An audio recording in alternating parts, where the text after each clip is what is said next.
Some memories don't fade.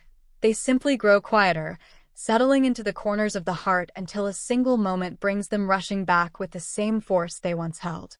And for me, that moment came one soft, golden evening when I drove past the old Miller farmhouse after nearly 50 years. The porch was still there, weathered, quiet, and touched by sunset.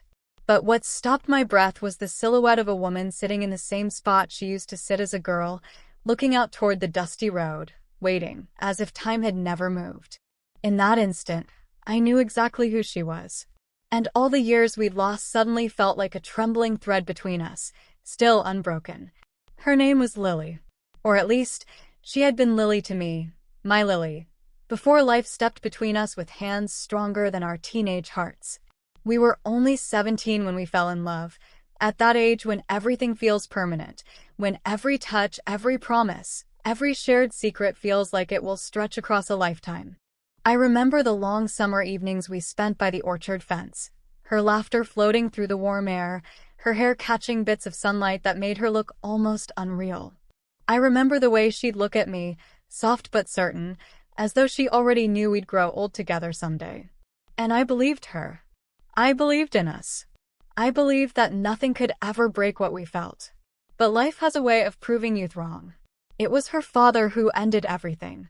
He never hid his dislike for me, said I came from the wrong family, said I had no future to offer his daughter, said dreams don't feed a household.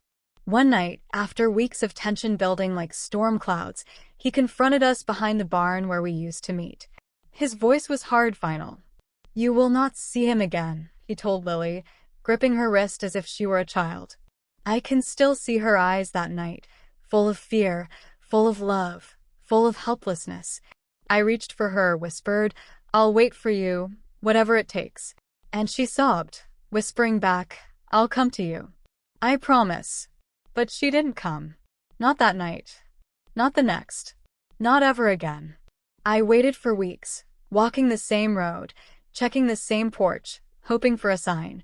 And then, one morning, her mother came to our door, carrying a small box tied with twine. Her face was tired, apologetic. "She isn't allowed to see you anymore," she said softly. Her father found her letters. He burned them. I felt the world tilt as she placed the box in my hands. Inside were small things. Photographs, a dried flower from our orchard walk, and the silver bracelet I'd given Lily on her 17th birthday. But what struck me most was the absence of the letter I had written her the night before, the one where I told her everything, where I asked her to meet me and run away with me, where I gave her my heart in every word I could find. Her mother said she never received it. And somehow, I believed her. Within a month, my family moved away, an unexpected job opportunity in another state, and I was swept into a new life before I even understood that the old one had vanished. I tried writing. Every week at first. Then once a month. Then not at all. Years passed, and the memory of her became something I only touched in quiet moments, like holding a fragile glass ornament from childhood. I told myself it was all just young love, something meant to fade. But even then, even as I grew older, built a life, raised children, even as responsibilities wrapped themselves around me like vines, I never forgot the porch where she used to sit. And I never forgot the way she promised she would come back to me. I lived nearly 5 decades without knowing the truth. It wasn't until my younger brother passed away and I returned home for the first time since leaving that the porch came back into my life. The house looked the same, though older, worn down by weather and silence. The road looked the same too. Familiar gravel. Familiar quiet. And then there she was. Not the young girl I once loved, of course, but an older woman. Hair silver, posture softer, eyes tired but still searching the horizon as if expecting someone to walk toward her. I parked my car, but I couldn't move for a moment. My hands trembled on the steering wheel. I wondered if she would know me. I wondered if time had erased my face from her memory. I wondered if approaching her would reopen wounds she had long closed. And yet, I stepped out.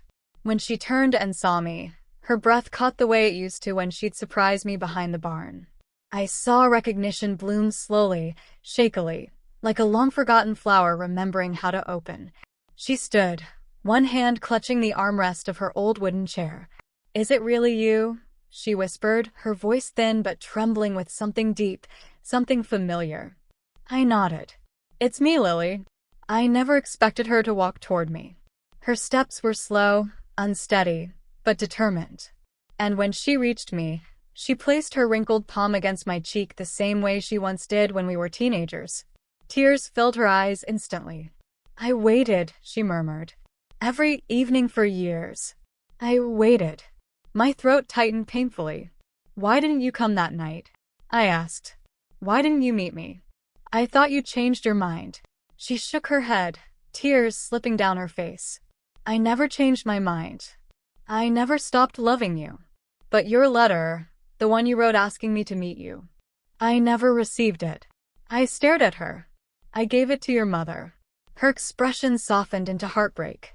My mother wasn't the one who found it. That's when she led me inside the house, where time seemed frozen in the old photographs lining the walls. She brought out a small wooden box, the kind you'd hide something precious or painful in. Inside was my letter. Old, yellowed, edges burnt slightly as though rescued from a fire. He kept it, she whispered. My father kept it. He hid it from me. I found it only after he passed. I sat down hard, breath shuddering. All the years between us, 50 years of silence, of wondering, of living separate lives, had rested on a single hidden letter. Her father's anger had shaped our entire futures. I read it too late, she said, voice breaking. I ran to the orchard fence that same night, but you were gone. I covered my face, feeling the weight of everything we had lost pressing down on my chest. I waited for you, I whispered. And then we moved. I thought you chose him over me. She took my hands gently. I never chose anything. Life chose for me. We sat together for a long time, letting the truth settle between us like fallen leaves on a forgotten path. Outside, the sun lowered, casting the same golden light we once stood in as children. It was strange, how the world looked almost unchanged, even though we had both grown old, carrying the marks of every year without each other. She told me about her life, how she never married, though she had been asked twice. How she spent evenings on the porch watching the road because she believed, deep down, that one day I might return. Even when I knew it was foolish, she said with a soft, sad smile. My heart, it stayed 17. I told her about my life, my marriage, my children, my losses, my hopes. She listened quietly, with a tenderness that reminded me of who she used to be. Not once did she show jealousy or resentment. Only warmth, only an acceptance shaped by time. After a while, she stood slowly and said, "Come with me."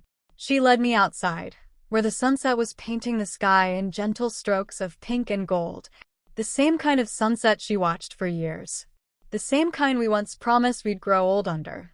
I always imagined this moment, she said quietly. Not the years in between, just this. Us. Together. Watching one last sunset. I slipped my arm around her shoulders. She leaned against me, lightly, carefully, as if she were afraid the moment might disappear. And we stood there, two old souls who once loved as teenagers and somehow found their way back after a lifetime. The sky darkened slowly, the light fading just as softly as her voice when she whispered, "Do you think we lost too much time?" I kissed the top of her silver hair. "Maybe," I said. "But whatever time is left, it's ours now." We watched until the sun dipped completely, leaving the world wrapped in quiet, warm shadows. And for the first time in nearly 50 years, neither of us felt alone. Life, I realized then, is strange. It bends, it twists, it breaks, and sometimes it finds a way to heal. Sometimes love doesn't disappear. It just waits, quietly, patiently, like an old woman sitting on a porch every evening, hoping for a familiar face to appear at the end of the road. And when it finally does, even after a lifetime, it feels like coming home. Because love, no matter how late it arrives, is still love. And sometimes, the heart remembers what the years forget.